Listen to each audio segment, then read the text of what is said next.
29th, 2017 podcast. And a couple of something shut down last night in the Eagles front office as John Dornbos is New Orleans Saints for a 2019 seventh round pick. My thoughts on it are, I mean, listen, I like Dornbos. I thought he was a very good fan favorite. No, I really didn't agree with the trade. Bothers me more, and this goes back to the Eagles fan accounts. Most of these fans, most of the fans around are now bashing Howie, calling for Howie's head. You know, just blaming it on Howie. Some of these Eagle fan accounts on Instagram, they were like, Howie Roseman should be fired. Doug Peterson should be fired. What? First of all, have to do with the trade. He pretty much said that he was shocked. He had no say. He probably was just as surprised as the fans are, and probably found out when the fans did. It was a bad deal because you take away a fan favorite. But John Dornbos was a long snapper. But in a way, he was getting. I mean, he was trying to publicize the team a little bit because of stuff he's doing. Um, he was like I said, he was a big fan favorite. He was a big fan favorite. He was there for 10 years for a seventh round pick,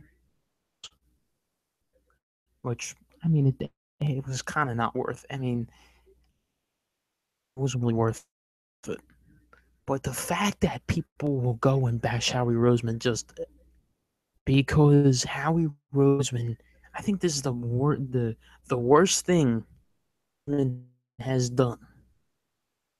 Worst things that Howie Roseman has done in the last since he's taken over for Chip Kelly, and that says he's been making some pretty good deals. Matthews trade ended up trading away Matt Tobin was a good deal. Then we go back to probably one of the best deals was about a year ago this week when he traded away Sam Bradford for that first round pick in this past year's draft, which got us Derek Barnett. And it looks as if right now Derek Barnett's going to start, and that opened the door for Carson Wentz to start as our quarterback and get that NFL exposure. I cannot stand these Eagle fan accounts. I cannot stand them. If you're going to start an Eagles fan account, don't throw a hissy fit. Provide information. Voice your opinion. Be smart about it. Stupid. Stupid. Be stupid.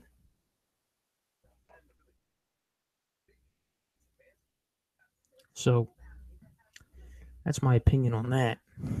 I mean, it was just. I mean, listen. I don't. I mean, hopefully the trade ends up working out. I'm getting a good player. We'll see. I mean, we'll see. Obviously, it's in 2 years from now. It's kind of sad seeing Doran Bosco. It is sad seeing Doran Bosco. This is a guy that's kind of seen it all. This is a guy that's, you know, been with the organization, played, been through. He was there with McNabb. He was there with Vic. He was there with Cobb. He was there with Foles, Bradford. First year Wentz. 3 head coaches went through the whole Chip Kelly thing. It's just kind of tough to see. It is tough to see. So that's my 2 cents. That's my my take on that. Um, Reese Hoskins yesterday that if this whole home run thing will end, like this, I guess you could say the streak will end. I mean, I pretty much said if he has to stay consistent. Last night, but he went 2 for 4 and had a had an RBI. I was very impressed.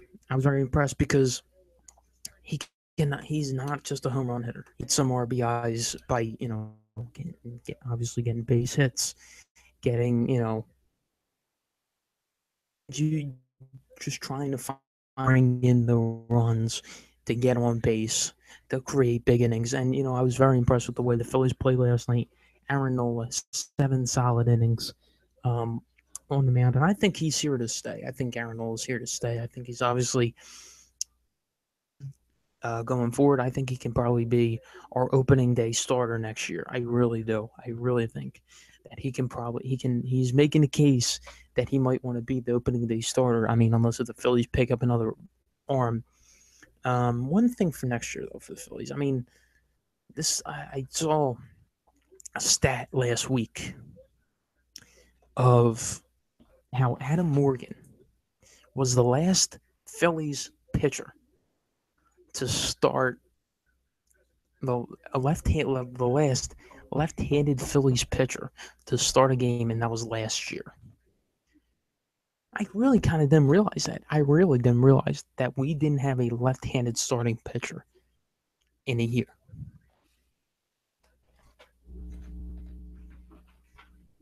I mean, that's one thing that the Phillies are going to have to go out and get a left-handed piece in the rotation if they want to go forward.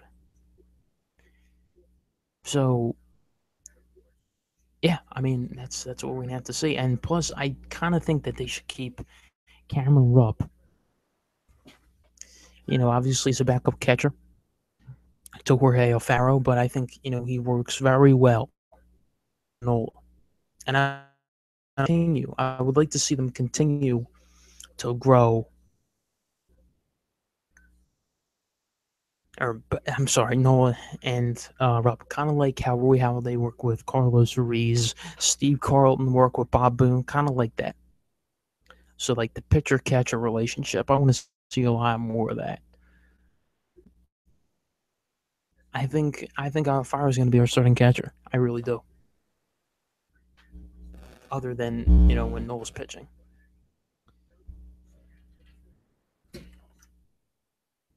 So I mean that's kind of my it's. But they did play a good game last night against a team that they always beat up on. That if they pretty much beat up on all year, the Atlanta Braves. Hold on a second. Excuse me. I had a little sneeze. But yeah, I mean that was it was a good well played baseball game. So yeah, so I want to get the Phillies and Eagles stuff out of the way. Do a lot of college football. Or 7, 8 minutes, 8 minutes in. So yeah, we are 8 minutes in. Talk some college football. Talk about some of the big games. Obviously, the game on Thursday. Yes, Thursday night. Ohio State, Indiana. That's going to be a big game because obviously Ohio State is Kevin Wilson, who is Indiana's head coach. Nader now. Florida, Alabama. Jalen Hurts versus what's his face? Hold on. I forget the Florida State quarterback's name. DeAndre Francois. We watch. Florida State. They're supposed to be a very good team this year. They're supposed to be a very good football team, obviously with the third ranking. But a lot of eyes are going to be on that game on Saturday when those teams do get out. Uh, I love to see Florida State knock off Bama, and that. But I did see something yesterday, and I I really agree with it that Nick Saban is the best coach in college football. The guy has 4 national championships, something around that, national championships, 4 or 5 national championships. He's the best. He's the best. And one thing that really bothers me, people are trying to convince people. People are trying to make the argument that Jim Harbaugh is the greatest coach in college football as of right now, and I completely, that's utter nonsense. I mean, Jim Harbaugh, yes, he went to a Super Bowl, coach at Stanford prior to going to Michigan and prior to coaching the 49ers and the Michigan Wolverines. He had 2 10-3 seasons in a row. If he were, and now, yes, I know in the first year he had a little bit, he didn't have much to work with. Obviously, with Jake Krodak playing, the first year he didn't really have a lot to work with. But like last year, he had a little bit more to work with because he has more of his recruits, guys. What I mean, they had the capability of going to the Big Ten, maybe even winning the Big Ten championship. They had a big capability. Then I am not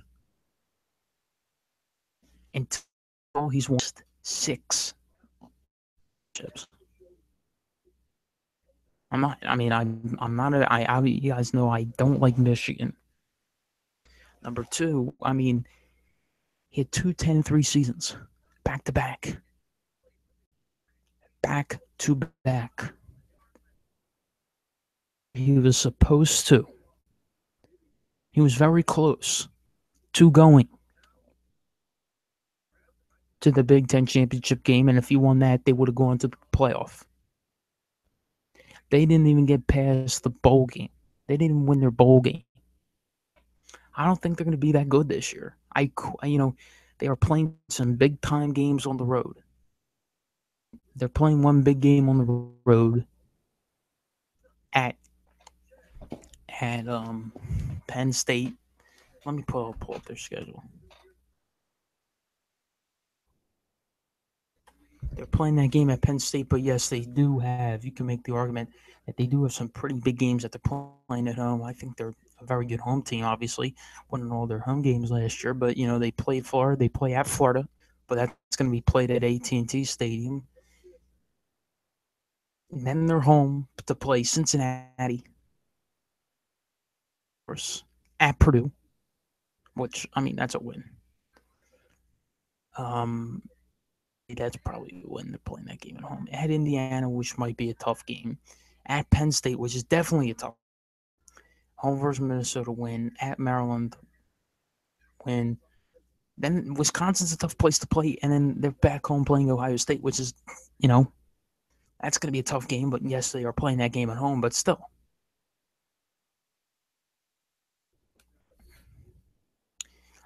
Put a marking on Florida, which is a tough game. At Indiana, which might be a tough game. At Penn State, which is a tough game. I don't know, by the looks of it, I mean, depending on how Michigan does in the weeks prior, prime time game with Herbstreit and everybody with versus Penn State. Yeah, versus we saw what they did in their Minnesota's a win at Maryland. That's a win.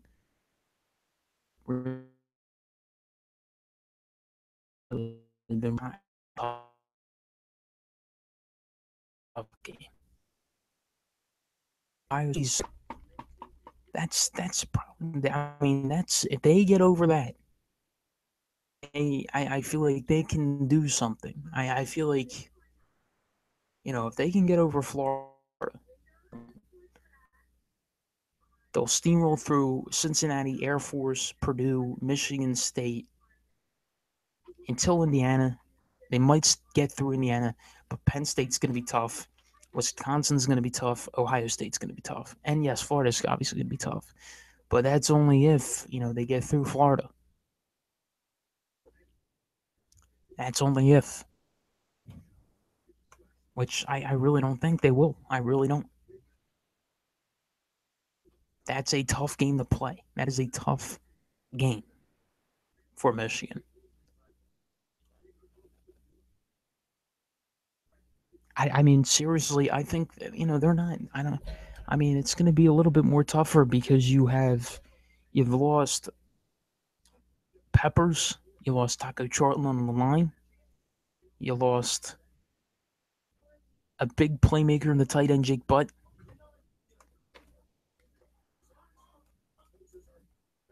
You know, what else did they lose? They lost Amara Darbo, who's very good, a very good receiver. Also lost a lot of these guys to the draft. So that's going to be a very tough. They're going to have a little rough of a go at it. I'm telling you that right now. They're going to have a rough go at it. I got them. If they can be good. Don't get me wrong. They can be good. But I mean, it's going to be tougher. It's going to be a lot tougher because they don't have the playmakers. And a lot of, some of the recruits are very young guys. I know they had a very good last couple of recruiting classes, but they're young guys. So, yeah, I mean, it's going to be very tough for them.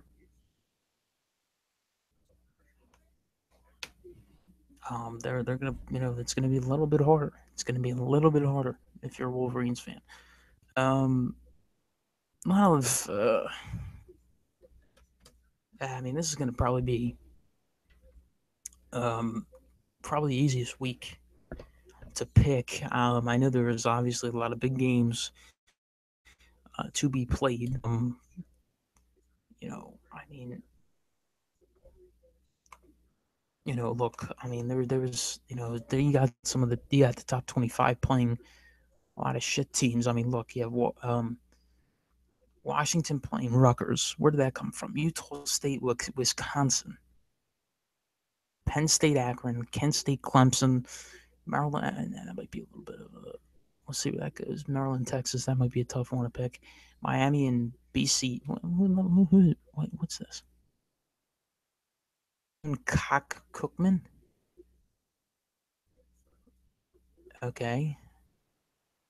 Playing Miami. Never even heard of that school. UTEP, Oklahoma, Michigan, obviously Michigan, Florida. Um, Western Michigan, USC, Stony Brook, South Florida, Appalachian State in Georgia,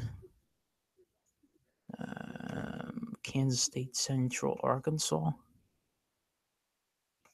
Georgia Southern at Auburn, Louisville, Purdue, BYU, LSU. That game got rescheduled. That game, they moved this side of that game. That's going to be played in Mercedes-Benz Superdome. Florida State, Alabama. That's a big one. Montana State, Washington State, and Sunday is West Virginia, Virginia Tech. And they're playing that game on Sunday now, and then Monday, Tennessee, Georgia Tech. Huh. Oh, they're playing. I think they're playing two games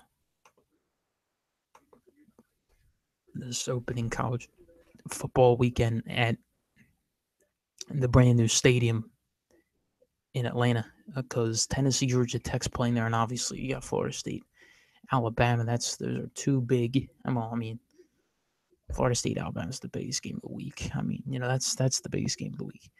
Um, without question, number two would obviously be Michigan, Florida. And I wonder what number three might be. I mean, you don't really have much to. I mean, it's week one. A lot of teams are playing. I guess you could probably say throw BYU, LSU. I guess I don't know. But a lot of teams, I mean, this is since there's no preseason college football. A lot of these teams are just playing, schools, like D2 schools. Western Michigan and USC, that might be a interesting game to watch. That might be because Western Michigan had a very good year, produced Corey Davis. That might be an interesting game to watch come Saturday. But I'll be picking all these games this week plus Notre Dame Temple. So yeah, I mean, it's exciting. I mean, I really like the opening week of college football. I really do because it's like Labor Day weekend, last weekend of summer. You get a couple more days off before you return to the hassle of school and everything, and all that comes together. It's a lot better. It's a lot. I feel like it's a little bit more better than the NFL opening because it's just college football weekend. It's one thing all weekend, but it's going to be very exciting to see the Eagles play their first game. It will be very exciting to see the Eagles play their first game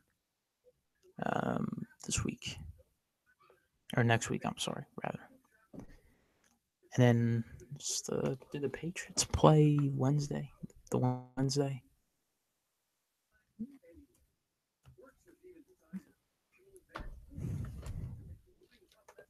Did they play that Wednesday? Okay, so they play. Okay, they play the Thursday. They play Thursday to start the season. Okay, that's against the Chiefs. I thought that they usually been playing that on Wednesday nights to start the football season, the NFL season.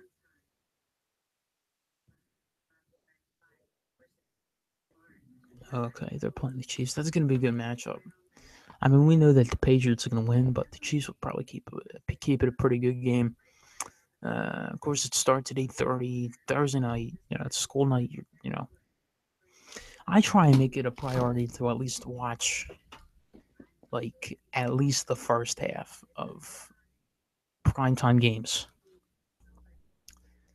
that the Eagles aren't playing in. I mean, if the Eagles are playing in any game, I'll watch the whole thing. I'll watch the whole thing. Same thing with Notre Dame. I mean, I watch the whole game.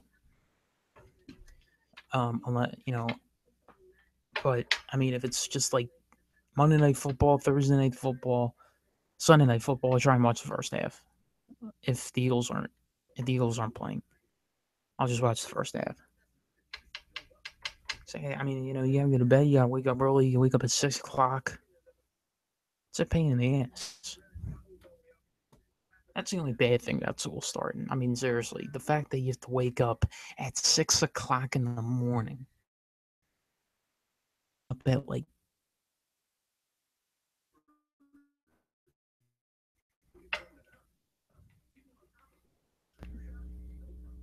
but it's back to reality come next week. It's back to reality. It's always tough to see summer go. It really is. I mean, a lot of good things. You know, all good things have to come to an end.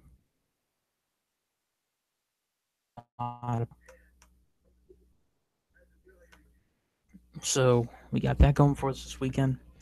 I'm only gonna go about. I'm only gonna go about 5 more minutes here. Um, so tomorrow, Wednesday, and Thursday, we don't know what the deal is for the podcast. So I will let you guys know via Instagram. I forgot to post that there will be a podcast today on my story. That's my bad. But obviously, next week, like I've been saying repeatedly, we will start at 4 o'clock. Starting next week, we'll start every podcast next week. Day, 4 o'clock, 4 o'clock, 4 o'clock, 4 o'clock. That will be the school year schedule, unless if anything, obviously some that will change from time to time. But as of right now, for next week, we'll be starting at 4 o'clock daily. So yeah. Also, either tomorrow or Thursday, Thursday or Friday, probably Thursday if there is a podcast Thursday, because tomorrow and Thursday I know for a fact that I have a commitment. I don't really know what time. Um, if there'll probably end up being a podcast at some point on Thursday. I will do my college football picks for the week. Obviously, the games I just looked at, plus Notre Dame, plus maybe I'll throw in a couple more games. So that will be Thursday. There with that, and starting next Saturday night. Not this Saturday, next Saturday. I will be debuting my NFL Sunday football Sunday Eve, which will be very late at night. After all the college games are over, we'll talk about the college games. Uh, who impressed me the most? Who was the biggest disappointment? What was the biggest disappointment today? We'll talk a lot about the NFL as we move, as Saturday goes into Sunday. What are you doing? Get out! What are you doing?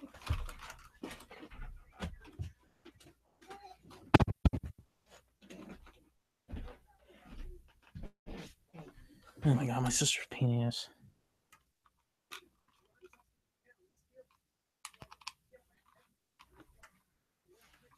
Love her to death, but she's a pain in the ass. Anyway, as Saturday goes into a, we'll be doing that.